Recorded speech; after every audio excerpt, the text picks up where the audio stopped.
पुराने समय की बात है। एक लोहार अपनी दुकान में बैठा लोहा पीट कर अपना काम कर रहा था। तभी उसकी दुकान के सामने से एक महात्मा और उसके शिष्य गुजरे। दिन ढल चुका था, रात होने में कुछ ही देर थी। महात्मा लोहार की दुकान में गया और कहा कि क्या आज रात के लिए हमारे यहाँ रहने की व्यवस्था हो सकती है। लोहार हाथ जोड़ बोला, महाराज, ये भी कोई पूछने की बात है। आप जैसे महात्माओं को शरण देने और मेहमान नवाजी का मौका तो बहुत ही किस्मत से मिलता है। लोहार ने महात्मा जी और उनके शिष्यों की ठहरने की पूरी व्यवस्था की। उनकी अच्छे से मेहमान नवाजी की और बढ़िया भोजन करवाया। महात्मा जी लोहार की मेहमान नवाजी से बहुत खुश हुए। सुबह हुई तो महात्मा अपने शिष्यों के साथ चलने की तैयारी कर लोहार के पास आए। बोले, तुम्हारी मेहमान नवाजी से मैं बहुत खुश हूँ। मांगो कोई 3 वरदान, जो भी तुम्हें चाहिए हो। यह बात सुनकर लोहार खुश हो जाता है। थोड़ी देर सोच विचार कर कहता है, महाराज, मुझे पूरे 100 वर्ष की आयु प्रदान करे। महात्मा कहता है कि यह लो हो गया, अब तुम 100 वर्ष तक जिंदा रहोगे। अब अपनी दूसरी इच्छा बताओ। फिर से कुछ देर सोचने के बाद लोहार कहता है कि आप मुझे ऐसा वरदान दीजिए कि मेरे दुकान में कभी काम की कमी न हो।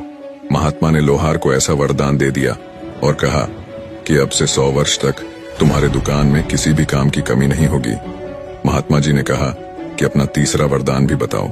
कुछ सोचने के बाद भी लोहार की कुछ समझ में नहीं आया तो वह वहां रखी एक कुर्सी की तरफ इशारा करते हुए बोला, जो भी इस कुर्सी पर बैठे वह मेरी मर्जी के बिना ना उठ पाए।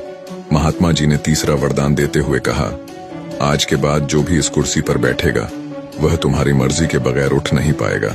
और महात्मा जी अपने शिष्यों के साथ चले गए। लोहार की जिंदगी अब बड़ी खुशी से चलने लगी। उसके पास किसी प्रकार के कोई काम की कमी नहीं थी। सेहत भी उसकी ज्यों की त्यों थी। वो एकदम हट्टा कट्टा और जवान था। उसके कुछ साथी मर गए तो कुछ बिल्कुल बूढ़े हो चले थे। अब लोहार के भी 100 वर्ष पूरे होने को चले थे। लोहार एक दिन काम में व्यस्त था। तभी यमराज उसकी दुकान पर आया और बोला, चलो मेरे साथ, तुम्हारा वक्त पूरा हुआ। लोहार कुछ सोचते हुए अपनी होशियारी दिखाता है और यमराज से कहता है, महाराज, मुझे बस थोड़ा सा समय दे दीजिए। मैं अपने औजारों को अलग अलग करके रख दूं ताकि वह मेरे बेटों को आसानी से मिल जाए। तब तक आप कृपया करके उस कुर्सी पर बैठ जाएं। लोहार उसी कुर्सी की ओर इशारा करता है और फिर से कहता है, मुझे बस 2 मिनट का समय दीजिए, मैं अपना काम पूरा कर लेता हूँ, फिर मैं आपके साथ चलने के लिए तैयार रहूंगा। जैसे ही यमराज जी उस कुर्सी पर बैठते हैं, लोहार खुशी से झूम उठता है और जोरों से हंसने लगता है और कहता है, जो इस कुर्सी पर बैठ जाता है वो मेरी मर्जी के बगैर नहीं उठ सकता। मुझे महात्मा जी द्वारा वरदान प्राप्त है। अपने अमर होने की खुशी में वो घर की ओर रवाना हो जाता है ताकि इस इतने बड़े खुशी के मौके पर जश्न मनाया जाए। घर जाकर पापी लोहार पकवान बनाने के लिए मुर्गे को पकड़कर उसकी गर्दन धड़ से अलग कर देता है। पर यह क्या, मुर्गे की गर्दन फिर से जुड़ जाती है। जब बार बार यही कर्म होता है तो सोचा, ये मुर्गा ही खराब है। इतना बड़ा खुशी का मौका है, क्यों न सीधा बकरा ही काटा जाए।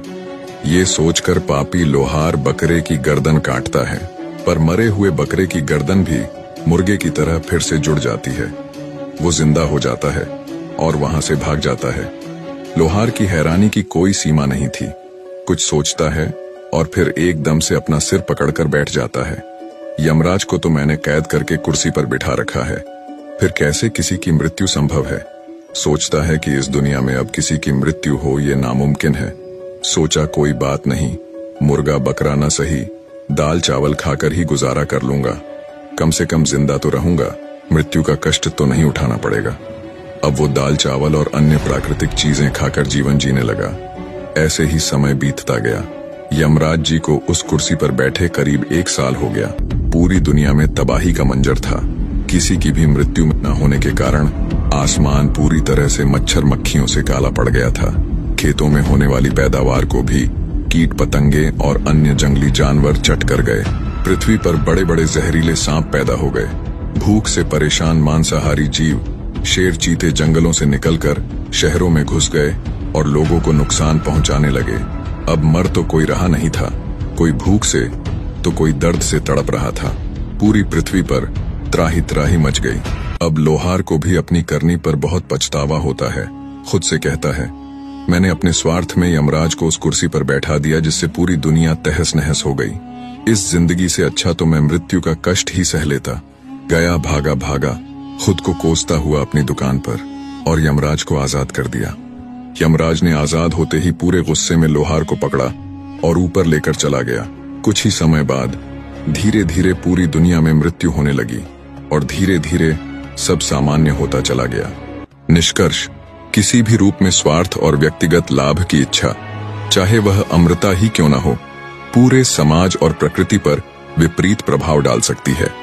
सही मार्ग पर चलते हुए हमें प्रकृति और जीवन के नियमों का सम्मान करना चाहिए और स्वार्थ के बजाय व्यापक कल्याण के बारे में सोचना चाहिए।